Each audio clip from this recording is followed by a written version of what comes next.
new radiator cap, power steering hose. Here's the part number if anybody needs it. Those are really bad to break and leak and crack. I'm gonna put the radiator cap on now. We'll do the power steering hose later.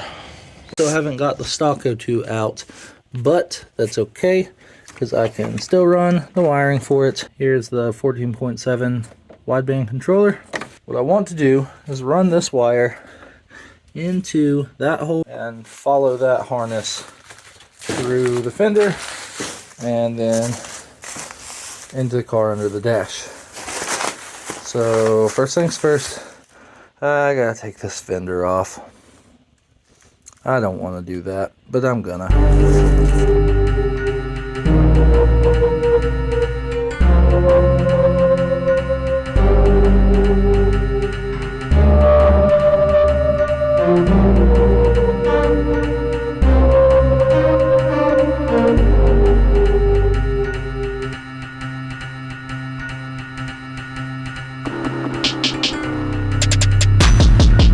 Gonna try again to get this O2 sensor out.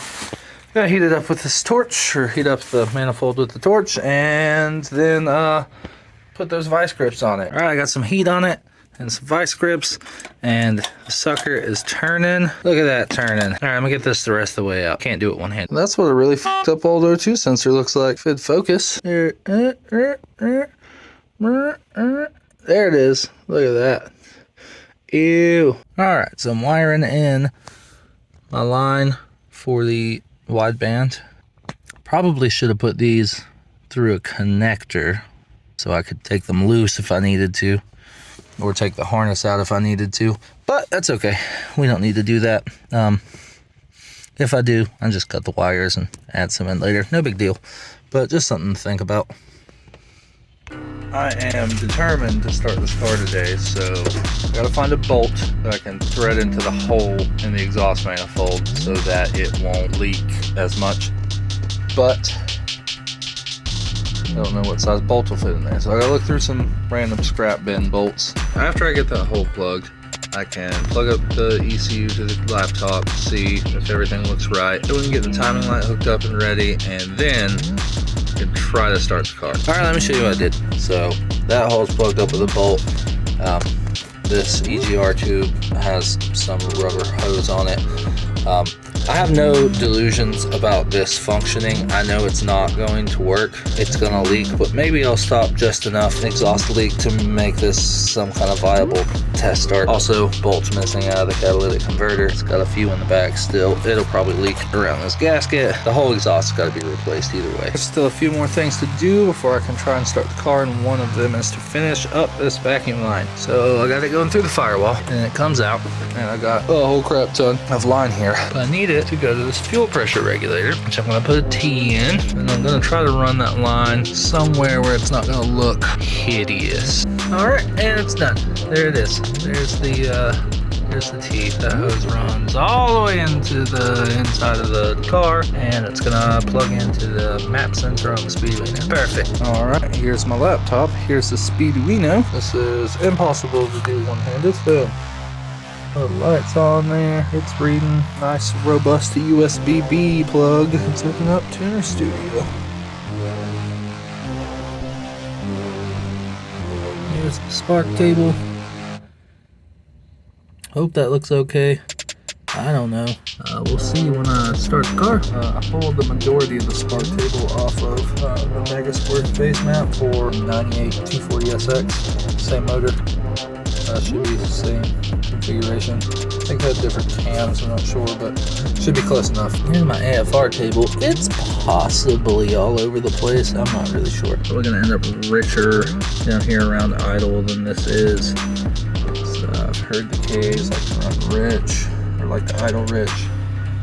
Everything else looks about right. We're definitely not going to 7,500 RPM though. But what we need to do right now, spark settings, enable fixed lock timing, which I've set to 20. I don't really know where that should be. So we're gonna go ahead and burn that guy. Moment of truth time. We're in the car. I still need to put in a few settings in TunerStudio. Booting the computer up right now. Need to set the temperature sensors. I have the values for them as according to Megasquirt. I'm not using a Megasquirt, it's Speeduino. Hopefully these values work. Speeduino has some generic values that I don't think will work, so I'm going to use the values provided for this motor, this sensor by Megasquirt. That information is on my phone, so I gotta turn this camera off so I can get to that. All right, so here's my thermistor table values. That's the air temperature sensor, intake air temperature, IAT. It's the exact same numbers for the coolant temperature sensor. All right, it's time to give it a shot. Now, what would be typical would be that I try to turn the engine over and the battery's dead. Hopefully, this works.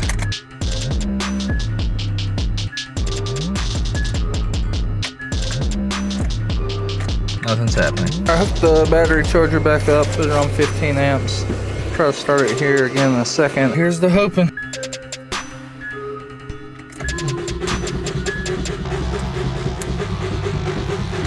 Just a quick reminder, do not take anything I say without a grain of salt, because I'm an idiot. I've been trying to start the car, it wouldn't start, I have no idea why. I didn't put the rotor button back on before I put the distributor cap on. Thought I'd show you guys that because I thought you'd appreciate it. I just got in a hurry and now I feel stupid.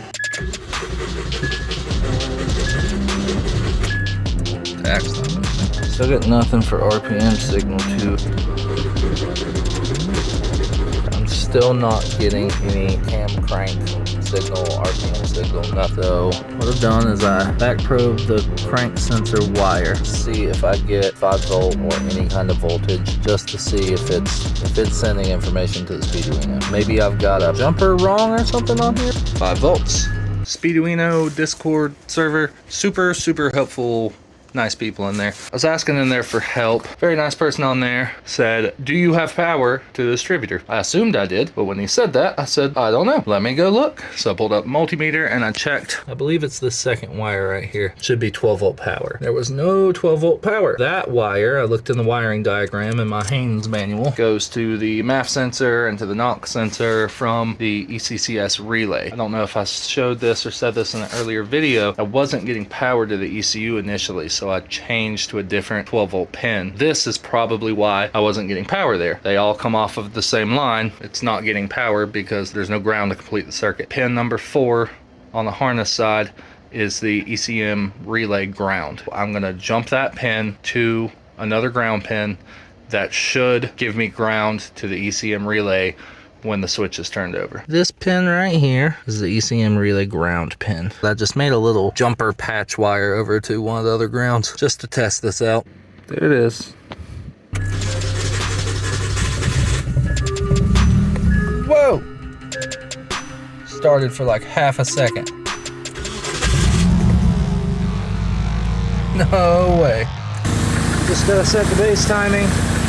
20 degrees before top dead center. I don't know if you can see that or not, but I think we're on it. I'm gonna double check that. About 14 degrees of trigger angle looks about right with the timing light. Maybe a little lean on fuel. All in all, not too terrible. It's running, it's idling, and that's awesome. Adjusted some settings for after start enrichment and cranking and duty cycle and all that good stuff that you should do first before messing with your tables. It's still a little rough and it's idling a little low. I'd rather see it around 700. My idle air control valve is working now, idle on. We're looking a little better than we were. Still a little rich, but I've still got some warm-up enrichment on. It's 115% right now. I can dial all that in. The important part is the car is running and idling on its own. I'm sure I missed filming a bunch of stuff, so I'm sorry. It's got a miss in the engine, which is keeping me from being able to tune it properly. And I still really don't know what I'm doing tuning. I'm kind of learning as I go. That's where we're at right now. I'm trying to figure out why it's still got a miss. Tried